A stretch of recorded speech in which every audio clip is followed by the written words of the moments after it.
Oh, hey, didn't see you there. So, if you saw my previous video, then you know I'm looking for a collection of samples used in the main menu theme from Sonic and Sega All-Stars Racing. Well, not anymore. On the literal day after I posted that video, a user named CycloneX pinged me in the video game music sources server.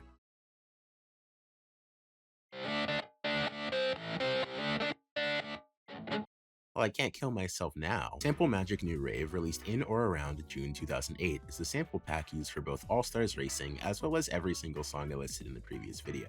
So I guess that means 27 fines for the price of one. Just wait till some guy just has that sample hidden on their computer and upload it with no hesitation. How right you were, sir. Cyclone X has been doing this since 2012, when Sonic Lost World was yet to be released. Jesus Christ. It turns out that they'd found the sample some years ago, but never got to document it as they detached from the scene over time. They sent me not only these samples, but also a very old spreadsheet, or spread page, of findings from all the way back then, which is actually the precursor to our modern spreadsheet Sonic section. Yeah, this is pretty much what it looked like when I joined the community around 2019. Respect your elders, kids. Back to the samples. When New Rave was released, it originally came on a set of CDs featuring its contents in various sampler formats. Today, though, the standalone release both digitally and physically has been discontinued, and it, along with many other Sample Magic packs, are now exclusively available on Splice. Luckily in my music, I'm a bit of a Splice spammer, so I already have a subscription. With that, here's every sample used in All-Stars Racing from New Rave that I and the greatest of all time, Cyclone X, have found in the past few days.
Wow, that was a really short video. You might have just said, and you're wrong, plague be upon ye. We got a few miscellaneous facts to go through before wrapping this up. Thanks to research done by Bit, Unsigned Integer 32, and Ruby, I can't think of a better nickname, sorry Bit, we've discovered that the true composer of both main menu as well as other electro-esque themes like shopping and online menu were composed not by Richard Jacques or even A-Train Entertainment, but by Mark Sylvan, who you may know from The Masked Singer?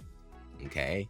In the early 2010s, Sylvan worked as a contracted composer for Richard Jacques Studios, but went uncredited by name on both this game and Transformed, which he also worked on. Luckily, he has a few of the songs he worked on for All-Stars Racing on his website, which is how this information was found.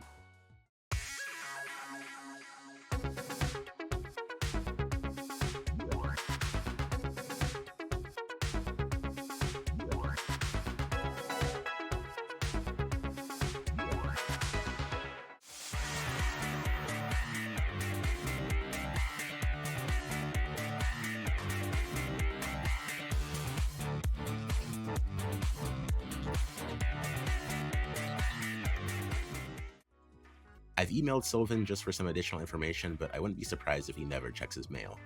All of this begs the question though, why is he uncredited as well as every other composer under Jacques?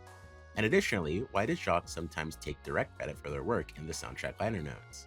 It's likely not a Tommy Tallarico situation, and probably an accident, as since Team Sonic Racing, Jacques' studio, now renamed to Odyssey Studios, has been credited with all of the composers working under him getting their deserved mentions. Wait a minute, no they're not! Even though it says by Odyssey Studios, it doesn't actually say who made the soundtrack. When I see Odyssey Studios, I immediately think of Richard Jacques, since he's usually the only one credited for Sonic music, but this does not help.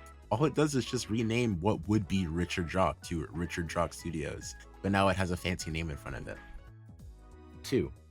The spontaneous music behavior sample, as well as blame problem kids on music, aren't exactly part of the construction kit, just extra samples in the pack that multiple composers happen to use on top of the same big rock set of samples. Spontaneous music behavior. Problem kit for music. Name problem kit for music. Name. 3. We're still missing a few samples, like the disco synth that plays around the middle of the track. I've sound designed it myself to give an idea of how it might sound as a loop.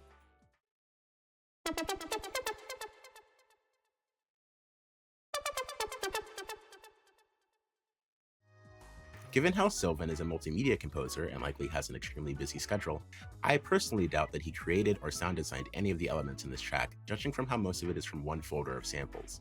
Not an insult to his work, just an observation. Well, that about wraps it up for this particular saga of the sonic music scene. Although given how many of you enjoy me rambling about meaningless subjects in the grand scheme of our universe, I might continue doing it as a series for other, more rare sonic samples. I swear I did not mean for this to be found in less than 24 hours.